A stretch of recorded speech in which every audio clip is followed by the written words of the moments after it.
Uyu mzimayi mukumuonayu analolera ana ake awiri kuti afe kamba kofunitsitsa banja ndipo zinachitikadi. Zinatheka bwanji mmene ubereki uwawira muja ndikulolera kupha ana kamba ka banja? Ndi chani chinapha anawa? Moyo wake mzimayi uli motani? Ine ndine Dean Studios kalani pompo pomwe nkhani apapa yangoyambika kumene.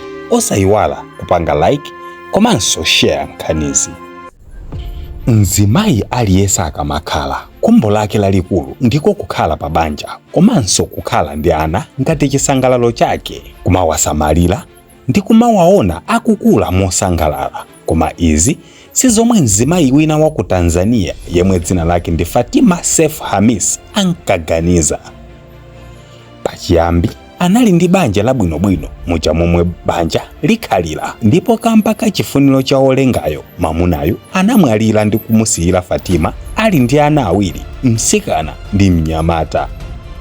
Wakhala moyo waombeta kwa zaka zochulukirapo, koma muzakazi amapeza amuna osiyanasiyana oti amukwatire, koma samakhalisa pa Fatima. Ndipo mukafukufuku wake wa Fatima anaona kuti amuna ambiri samakhalisa kamba ka ana omwe iye ali nawo.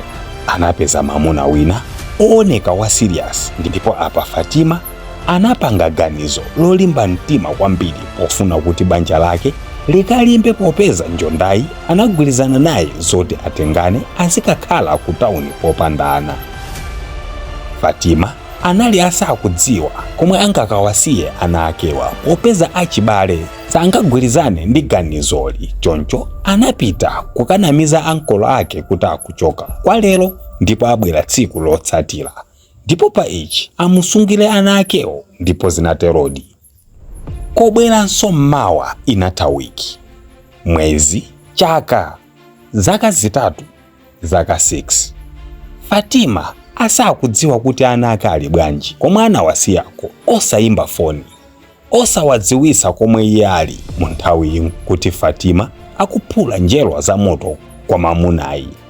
Iye ati mamunayo anali oyipisisa moyo kuposa omwe inu mukuwadziwa oyipa moyo. Amamenyedwa tsiku ndi tsiku, kusasamalidwa, kukanizidwa kupita kumudzi kwawo, kugonekedwa ndi njala, ndipo mpaka mamunayo amafika ndi zibwezi pa khomopo ndikumagona nazo pa bedi yomwe iye amagona. Koma poti mbiri nkachisiru, manong'onong'o anampeza okhuza ana ake kuti anamwalira onse awiri.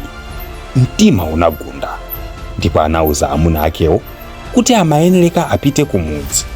Koma adali akewo anakana ndi kuntsekera mnyumba kwa masiku awiri, ndikumuuza kuti mavuto ake si mavuto ake, ana ake ndi ake samamunayo. Kenako atatuluka anayesabe kusakasaka information yoti ana anafa bwanji, ndipo anapeza kuti ankola ake omwe amasamala anawa atangoona kuti Fatima anasiya anawa mwachipongwe chonchi, nawo anawachotsa pa khomopo. Ndipo anawa ankangoziyendera wamba, ankagona mu street kutoleza zokudya, kugona kunsi kwa mabridge ndi zina zomvetsa chisoni zomwe ankakumana nazo. Ndipo anagwidwa ndi matenda anawa mpaka anangodzimwalirira okhaokha ngati agalu. Apapa achibale no anakangoyika maliro oko poti ndi anabe ambale wawo. Fatima atamva ichi chingati kholo, mtima sanaupeze, ndipo anathawa mozemba kumudera komwe anali ndi mamunayo ndi kufika kumudzi, kukafikira kukapepesa ankolo ake aja. Ndipo anapempha kuti akangoona chabe komwe anawa anagona. Ndipo zinaterodi. Mzimayiyo ananong'oneza bondo, ndipo ati anaphunzira phunziro lalikulu kwambiri. Choncho ali ndi uthenga opita ku dziko lonse omwe upite kwa atsikana ndi azimayi onse kuphatikiza inu mukuonera. Banja intendera bwino, koma banja olo litakoma motani silingasinthanise ndi chikondi cha mayi komwana. Sungakonde mamuna kuposa ana ako kamba kuti banja ndilomata, koma ana ako azakhalabe mpaka muyaya. Pano Fatima anayamba ka business kuti azitha kumadziyang'anira yekha, ndipo chilakolako cha banja samafunanso chifukwa ndi chomwe chinamuchotsa pa ana awiri kumufikitsa popanda mwana. Share Fatima, osayiwala kutsatsa malonda anu aja ndi ife a Dean Studios kuti anthu awadziwe pajatu malonda savindikira.